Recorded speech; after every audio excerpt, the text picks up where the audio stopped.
আজকের সবথেকে latest big news যে শহীদ সেনা ঝন্টু শেখের বাড়িতে বিধায়ক নওশাদ সিদ্দিকী তিনি গিয়ে কি বললেন দেখুন, এবং জম্মু কাশ্মীর নিয়ে সবথেকে লেটেস্ট বিগ নিউজ আজকে দেখুন। যতই অমিত শাহজি, যতই মোদিজি, যতই বিজেপি, যতই এরা বলুক না কেন, 370 বিলোপের পরে নাকি কাশ্মীরে শান্তি ফিরেছে, নোটবন্দি পরে নাকি জঙ্গিদের কোমর ভেঙেছে।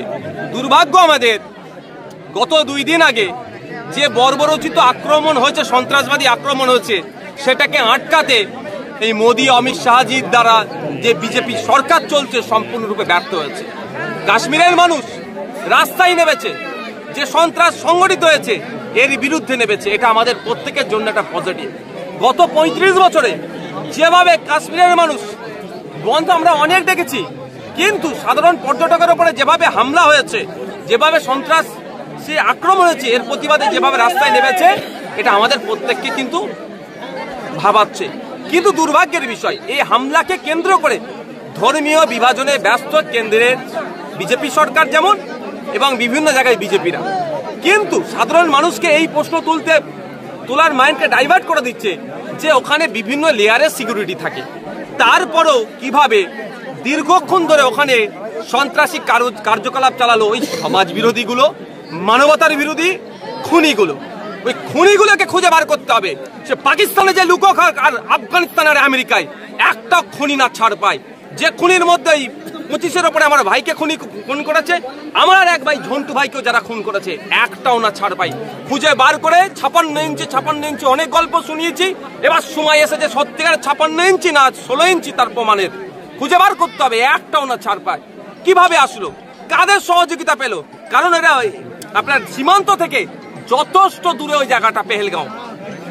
ওই পেহেলগাঁওতে বছরে বিভিন্ন সময়ে প্রচুর টুরিস্ট যায়।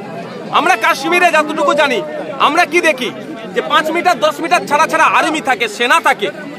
তাহলে দীর্ঘক্ষণ ধরে অপারেশন চালালো, কোনো সেনা ছিল না।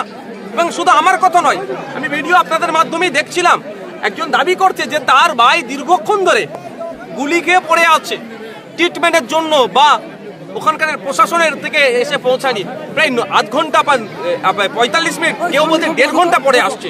তাহলে ভাবতে পারা যাচ্ছে না, যেখানে 5 মিটার 10 মিটার ছাড়া ছাড়া সেন্ট্রাল ফোর্স থাকে, অত বড় একটা কাণ্ড ঘটিয়ে চলে গেল, অত মানুষকে শহীদ করে দিয়ে চলে গেল, খুন করে দিয়ে চলে গেল, তারপরেও কেন যথাসময়ে ফোর্স আসলো না? এই প্রশ্নটা থেকে যাচ্ছে। তাহলে কে আসতে দিল না ফোর্সকে? ফোর্স তো এই নিচে থেকে আসবে না এরকম ব্যাপার নয়, তাহলে আটকালো কে? এই তদন্তগুলো হওয়া দরকার। তবে তদন্ত কতটা হবে আমি সন্দেহ আছি।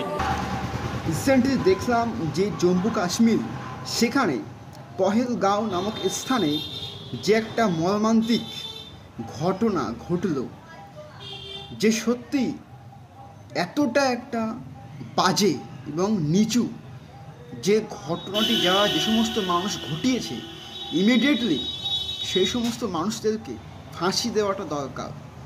এবং শুধু সেখানে প্রায় 26 জন মতো সেনা কিন্তু অলরেডি মারা গিয়েছেন। শুধু তাই নয়, সেখানে বিভিন্ন পর্যটক, যে সমস্ত মানুষ অনেক লং ডিস্ট্যান্স থেকে ঘুরতে গিয়েছিলেন যে কাশ্মীরে, তো অনেক পর্যটক কিন্তু সেখানে নিহত হয়েছেন এবং ইনজিওর হয়েছেন। তো সত্যি এই যে বিষয়টা কিন্তু টোটাল ভারতবাসীর কাছে আজকে একটা খুবই দুঃখের বিষয়।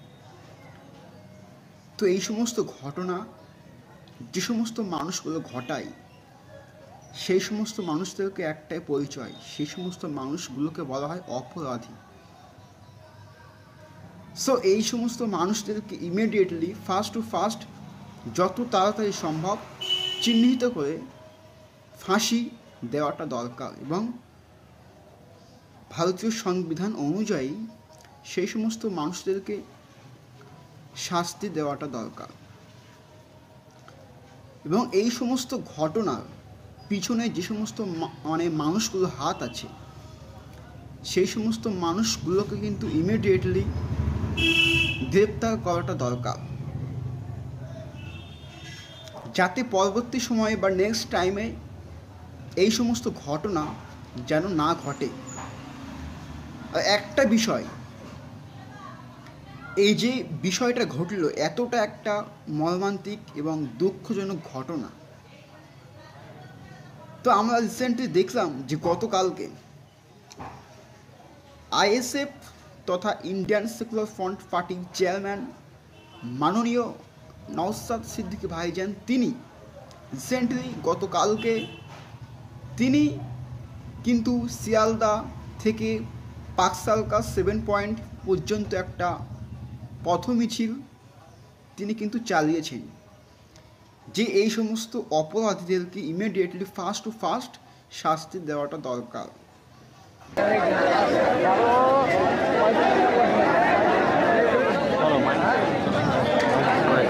ঠিক আছে।